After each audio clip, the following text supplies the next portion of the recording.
নমস্কার সুধীবৃন্দ, আজ এক নতুন ভিডিও নিয়ে আপনাদের সামনে উপস্থিত হয়েছি। খুব ভালো লাগবে আপনাদের কাছে গল্পটা শুনে। জয় শ্রীরাম, জয় শ্রীরাম, জয় রঘুপতি রাঘব রাজা রাম, পতিত পাবন সীতারাম। রাম নবমী কবে, আমরা কিভাবে পালন করব, সমস্ত নিয়ম কানুন, শুভ মুহূর্ত এবং কি কি করতে হবে এবং এর উপকারিতা কি, প্রত্যেকটা বিষয় পুঙ্খানুপুঙ্খানুভাবে আপনাদের সামনে উপস্থিত করব। আপনারা শেষ পর্যন্ত একটু ধৈর্য সহকারে শুনবেন, তাহলে আপনারা প্রত্যেকে নিজ গৃহে এই জয় শ্রীরামের রাম সীতা লক্ষণ হনুমানজির পুজো এই রামনবমীর দিনে করতে পারবে। শুরু করি তাহলে। রামনবমী পড়ছে 2026 সালের 26শে মার্চ, বৃহস্পতিবার পালিত হবে। এটি চৈত্র মাসের শুক্লপক্ষের নবমী তিথিতে ভগবান শ্রীরামচন্দ্রের মানে বিষ্ণুর সপ্তম অবতার জন্মদিন। নবমী তিথি 26শে মার্চ সকাল 11:48 শুরু হবে এবং 27শে মার্চ সকাল 10:06 পর্যন্ত থাকবে। তাই 26শে মার্চই রামনবমী পালন করা হবে। শুভ মুহূর্ত, পুজোর শ্রেষ্ঠ সময় সকাল 11:13 থেকে দুপুর 1:41 পর্যন্ত, প্রায় 2 ঘন্টা 27 মিনিট। এই সময়ে রামের জন্ম হয়েছিল বলে বিশ্বাস। আচ্ছা, মূল কথা কি, রামনবমী কেন করব? শুধু কি পূজা অর্চনার মধ্যে আমরা সীমিত থাকব, নাকি এছাড়া অন্য কিছু আছে এই পুজোর অর্থ? হ্যাঁ, অবশ্যই আছে। কেমন? শ্রীরামচন্দ্র হলেন ভগবান বিষ্ণুর সপ্তম অবতার। তিনি ধর্ম, সত্য, ন্যায়, মর্যাদা ও আদর্শ মানুষের প্রতীক। চৈত্র মাসের শুক্লপক্ষের নবমী তিথিতে পূর্ণবসু নক্ষত্রে অযোধ্যার রাজা দশরথ ও রানী কৌশল্যার ঘরে তিনি জন্মগ্রহণ করেছিলেন। এই তিথিতে স্মরণ করে প্রতি বছর রামনবমী পালিত হয়ে থাকে। এই দিনে ভগবান রাম পৃথিবীতে এসেছিলেন ধর্ম স্থাপন করতে, অধর্মের অর্থাৎ রাবণের মতন এরকম দানবীর শক্তির বিনাশ করতে এবং সাধু ও ভক্তদের রক্ষা করতে। যেমন আমরা দ্বাপর যুগে ভগবান কৃষ্ণ যেভাবে এসেছিলেন, ত্রেতা যুগে এসেছিলেন কে? রামচন্দ্র ভগবান।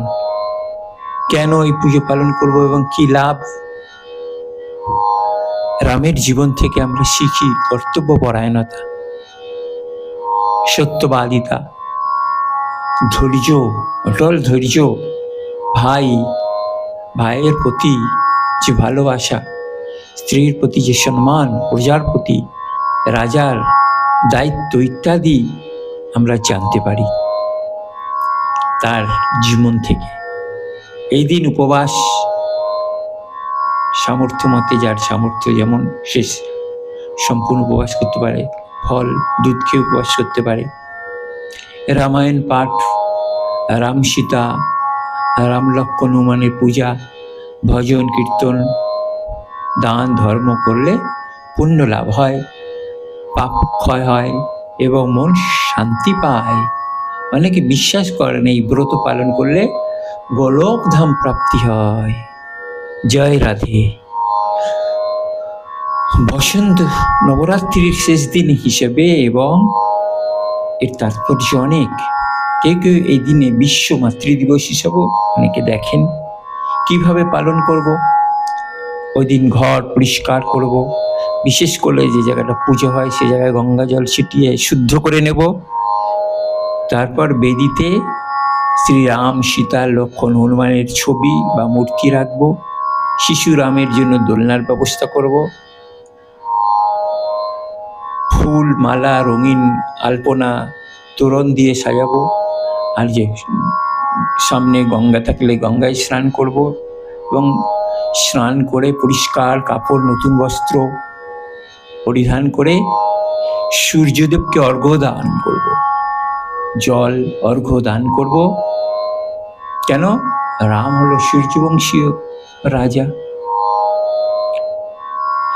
তারপর দীপ জ্বালাবো, ধূপ ধুনো এগুলো দেব, ফুল ফল মিষ্টি পঞ্চামৃত বিভিন্ন ভোগ আপনারা দেবেন। পূজার বিধি সাধারণত 16 উপচারে পূজা করা হয়। মন্ত্র জপ করুন, মন্ত্র ওম শ্রী রাম চন্দ্রায় নমঃ বা জয় শ্রীরাম। শ্রীরামের জন্মের সময় বিশেষ পূজা ও অভিষেক করুন। যেই সময়টা আমি বললাম সেই সময়টা, সেই ঘন্টায় বিশেষ পূজা করুন। রামায়ণ পাঠ করুন, বিশেষ করে রামায়ণের 7টা কাণ্ড, 7টা পর্ব, বিশেষ করে সুন্দরকাণ্ড থেকে পাঠ করুন এবং রামচরিতমানস পাঠ করুন।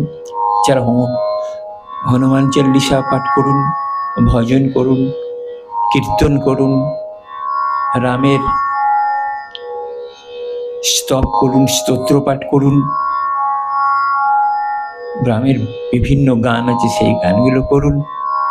সামনে যদি রামের মন্দির থাকে ওখানে যান, পুজো ফুল ফল দিয়ে তাকে অর্চনা করুন।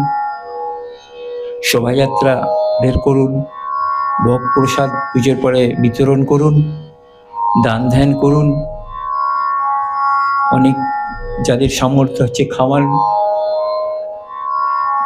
দুপুরে ভোগ প্রসাদ খাওয়ান। এছাড়া ভক্তি সহকারে রাম রক্ষা মন্ত্র জপ করুন, ঘরে জল ছেটান, রামের স্তোত্র পাঠ করুন। তাহলে সংক্ষেপে কি হলো? রামনবমী শুধু একটা জন্মদিন পালন করবো সেটা না, একটা উৎসব পালন করতে, বরং ধর্মের জয়। আমাদের কি করে সনাতন ধর্মকে আমরা জাগিয়ে তুলতে পারি, পুনরুদ্ধার করতে পারি, ভালোর কিভাবে প্রতিষ্ঠা করতে পারি, এবং ভগবান রামচন্দ্রের আদর্শ আমার জীবনে কিভাবে প্রতিফলিত করতে পারি, সীতার মতন আমরা কিভাবে মায়েরা হতে পারি, সেইগুলো আমাদের মনে রেখে আমরা যদি চলি পাথেয় করে, তাহলে আমাদের জীবন সার্থক হবে এবং এই পুজো করাও আমাদের সার্থক হবে। জয় শ্রীরাম, জয় শ্রীরাম, জয় শ্রীরাম। রঘুপতি রাঘব রাজা রাম, পতিত পাবন সীতারাম। এই বলে আমি আমার বক্তব্য শেষ করলাম। সকলে ভালো থাকবেন। নমস্কার।